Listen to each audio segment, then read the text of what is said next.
اور آتی علی گڑھ جو ابھی بالکل تازہ منظر عام پر آئی ہے اور اس پر اپنے خیالات پیش فرمائیں گے پروفیسر غضنفر علی صاحب. میں آپ سے درخواست کرتا ہوں کہ آپ آئیں اور اپنے خیالات کا اظہار فرمائیں. یہ ڈاکٹر صاحب کی تازہ کتاب ہے اور آتی علی گڑھ. عنوان ہے اس تحریر کا نئے رنگے اور آتے علی گڑھ. شام مصر اور شب شیراز والی علیگی فضاؤں میں امید کی خوشی والے فسوں ساز نے ایسا فسوں پھونکا کہ سرزمین سرسیدی سے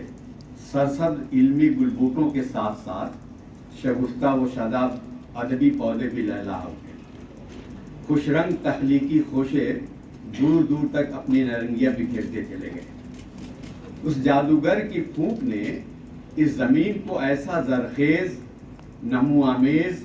اور اکثیر و پرتاثیر بنا دیا کہ اس مٹی سے کمزور دانے بھی توانا پود بن کر نکلنے لگے. اس ساحر وقت کی منتر میں جانے کیا سر نمو مضمر تھا کہ زرخیزی میں کبھی کمی نہیں آئی. قوت رویدگی ہمیشہ نمو پذیر ہوتی رہی. ہر دور اور ہر موسم میں تخلیقی سبزے اگتے رہے، ادبی خوشے لہراتے رہے، اپنی خوشبو سے دنیا کو مہکاتے رہے. فسوساز نے اس سر میں ایک ایسا سور بھی پھونک دیا کہ انگریزی اور دوسری زبانوں کے ساتھ چھیڑنے والے بھی جب اپنے من کی دھن سناتے تو اس زبان کے بول کا سہارا لیتے جو ان کے دل کے قریب تھی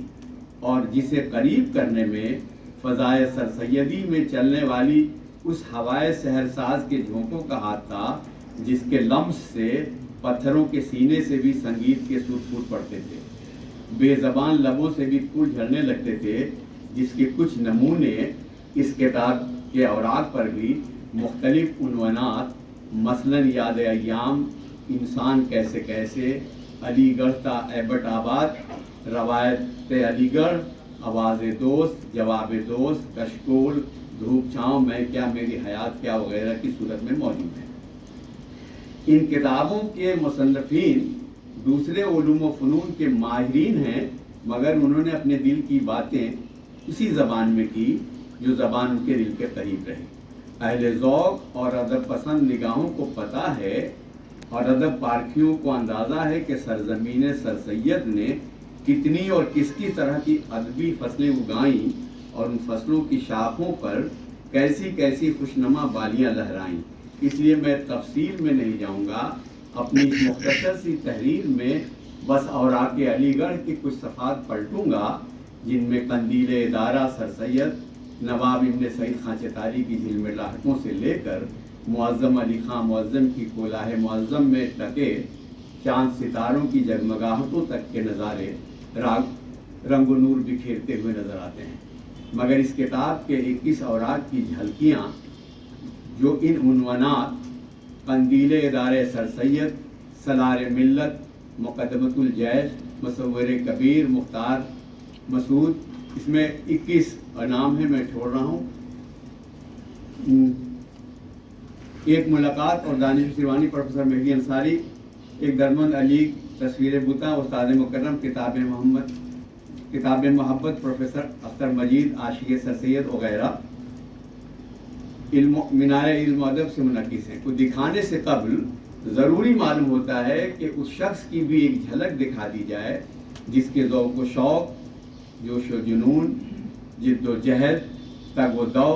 اور انہماک و استغراق کی بدولت یہ ممکن ہو سکا کہ ہم ماضی سے حال تک کے دانشوروں کے دانشورانہ کمالات، خوبصورت خیالات اور تخلیقی تخیلات کو جمالیاتی پیکروں میں ایک کینوس پر دیکھ سکیں. اور آکے علی گڑھ میں 21 شخصیات کے مرقع جس شخص نے سجائے ہیں اس کا اس میں گرامی ہے ابو سفیان اصلاحی. ابو سفیان اصلاحی کا شمار AMU کے ان طالب علموں میں ہوتا ہے جو درسگاہ سرسید میں اپنا کیریئر نہیں کردار بنانے آتے ہیں. یہ اور بات ہے کہ انسان کا جب کردار بن جاتا ہے تو کیریئر خود بخود قدموں میں بچ جاتا ہے. اور کسی جانثار بوجھ بردار جانور کی طرح سوار کو اپنے شانوں پر خوشی سے ڈھونے لگتا ہے۔ پروفیسر اصلاحی ان پروفیسروں میں گنے جاتے ہیں جن کی توجہ طلبہ کے کیریئر کی تعمیر کے ساتھ ساتھ ان کی کردار سازی پر بھی مرکوز رہتی ہے۔ پروفیسر ابو سفیان اصلاحی بانی درسگاہ سر سید احمد خان کے ان پرستاروں میں ہیں جن کی آنکھیں درسگاہ کی کامیابیوں پر چمکتی ہیں اور ناکامیوں پر جن کی پتلیاں بجھتی ہیں، بناؤ پر ہنستی ہیں اور بگاڑ پر روتی ہیں، جن کی نگاہیں فلاح فرد کے ساتھ ساتھ اصلاح معاشرت پر بھی رہتی ہیں کہ پرسکون زندگی کے لیے ایک ایسا معاشرہ چاہیے جہاں انسان کے ایک ہاتھ میں قرآن بھی ہو کہ صرف یہی ایک کتاب ہے جس میں وہ نسخہ بے بہا درج ہے جس کے استعمال سے معاشرے میں توازن پیدا ہوتا ہے، اور یہی توازن اطمینان و سکون اور صبر و قرار کا باعث بنتا ہے، اور اسی سے ذہن کا انتشار اور قلب کا اضطراب مٹتا ہے۔ ابو سفیان اصلاحی کا تعلق علم کے اس شعبے سے ہے جہاں عربی ادب کی تفہیم دی جاتی ہے اور درس و تدریس دی جاتی ہے، اور جہاں عربی زبان ہو وہاں قرآن کریم کا بول بالا نہ ہو، یہ ممکن نہیں۔ قرآن تو ان کے ساتھ اس وقت سے ہے جب وہ صرف اصلاحی تھے، اسی لیے ان کی ادبی کاوشوں میں بھی قرآن حکیم کی کارفرمائی نظر آتی ہے۔ مثلا جب وہ حصول پروفیسرشپ کے لیے غیر اللہ کے مزار پر چادر چڑھانے والے پروفیسر مہدی انصاری کے ذکر کرتے ہیں تو وہاں انہیں قرآن یاد آ جاتا ہے۔ اسی طرح نواب چھتاری صاحب کو موضوع گفتگو بناتے ہیں تو وہاں بھی قرآن کریم کو ہی مرکز میں رکھتے ہیں کہ قرآن ہی مذہب اسلام کا اساس ہے اور اسلام توازن و توافق کا نام ہے۔ لکھتے ہیں نواب صاحب کا چونکہ قرآن کریم سے شدید تعلق تھا اس لیے ان کی رہنمائی کے لیے کافی تھا۔ یہی قرآن کریم نواب ابن سعید خان چھتاری کے ہاتھ میں آیا جس نے ان کی زندگی کو متوازن بنا دیا۔ بلا شبہ قرآن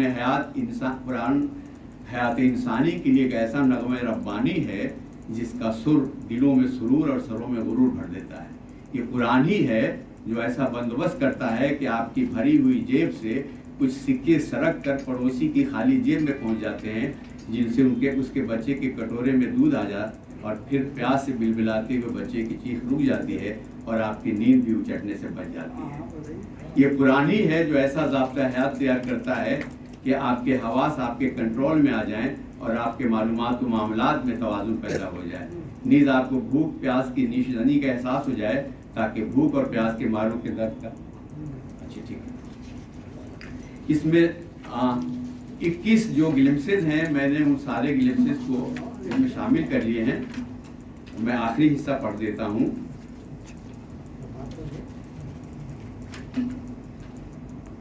ان شخصیات کو مرکز نگاہ اس لیے بھی بنایا گیا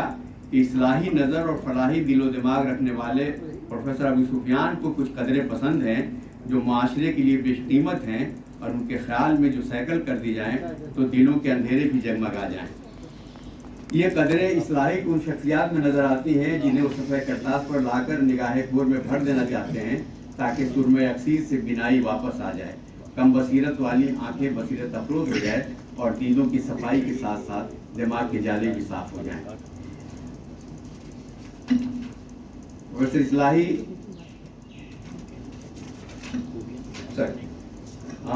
اسی طرح اس کتاب کے ہر ورق میں کوئی نہ کوئی ایسا نقطہ موجود ہے جو پروفیسر اصلاحی کو اس لیے پسند ہے کہ اسے ان کے مقصد کی تکمیل ممکن ہے اور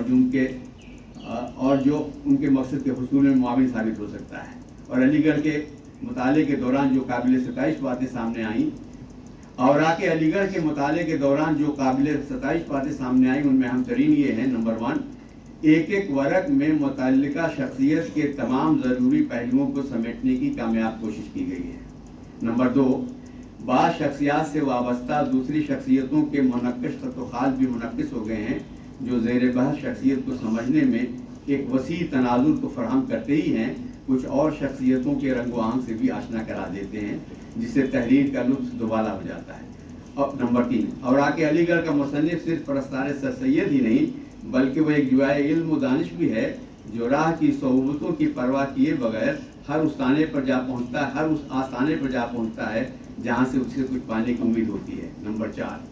متن کا مواد غماز ہے کہ ایک ایک ورق کے لیے کتنی اور کیسی کیسی کتابوں کی ورق گردانی کی گئی ہے اور حصول استناد کے لیے کن کن ماخذ تک پہنچا گیا ہے اور کن کن مراحل سے گزرنا پڑا ہے۔ نمبر 5، اظہار کو جازب اور دلچسپ بنانے کے لیے حتی الامکان تخلیقی کوشش کی گئی ہے، جس کے ثبوت وہ درجنوں جملے ہیں جو نگاہوں کو اپنے پاس ٹھہرا لیتے ہیں۔ نمبر 6، نجی ملاقاتوں اور ذاتی مراسم سے ملنے والی معلومات نے بعض اوراق کو زیادہ دلچسپ اور پرکشش بنا دیا ہے۔ نمبر 7، اوراق کے صفحات سے پتہ چلتا ہے کہ عبارتیں مصدقہ معلومات سے اخذ کیے گئے مواد و موضوعات کے نور، مشاہد و تجربات کے رنگ، محسوسات کی ترنگ اور تخیلات کے آہنگ سے سجائی گئی ہے۔ نمبر 8، کہیں کہیں پر عربی کی صلابت اور فارسی کی دباظت نے اردو کی سلاست کو دبا دیا ہے۔ اگر یہ دباظت کم ہوتی تو تحریر کی وہ لطافت آسانی سے ہم جیسے قارئین تک بھی پہنچ جاتی جو عربی سے نابلد ہیں۔ نمبر 9، ہر ایک ورق پر کچھ ایسے نقوش سلیمانی موجود ہیں جن کو ایک لڑی میں پیرو دیں یا جن کو مناسب ترتیب دے دیں تو ایک ایسا نیرنگ ہاتھ آ جائے جس کی پھونک سے صحرائے ذات میں پھول کھل جائے، زندگی گلرنگ ہو جائے۔ مذکورہ بالا بیانات و نکات کی روشنی میں اس نتیجے تک پہنچنے میں حق بجانب ہو جا سکتا ہے کہ اوراق علی گڑھ ایک اہم اور کرامت کتاب ہے، جس کے متعلق مصنف کا یہ کوئی دعویٰ بیجا نہیں کہ اوراق علی گڑھ خاکہ نگاری کی ایک معمولی کاوش ہے، پر اسے نظر انداز کیا جانا شاید آسان بھی نہ ہو۔ راقم کا یقین محکم ہے کہ اسے عشق کی شعائیں پھوٹیں گی، ابنائے علی گڑھ کی انجیل محبت ہے اور مجھ خاکسار کا یہ خیال ہے کہ اس انجیل محبت کے اوراق کی نیرنگیاں پڑھنے والے کی آنکھوں میں نور، رگوں میں سرور اور سروں میں غرور ضرور بھر دیں گی۔ شکریہ۔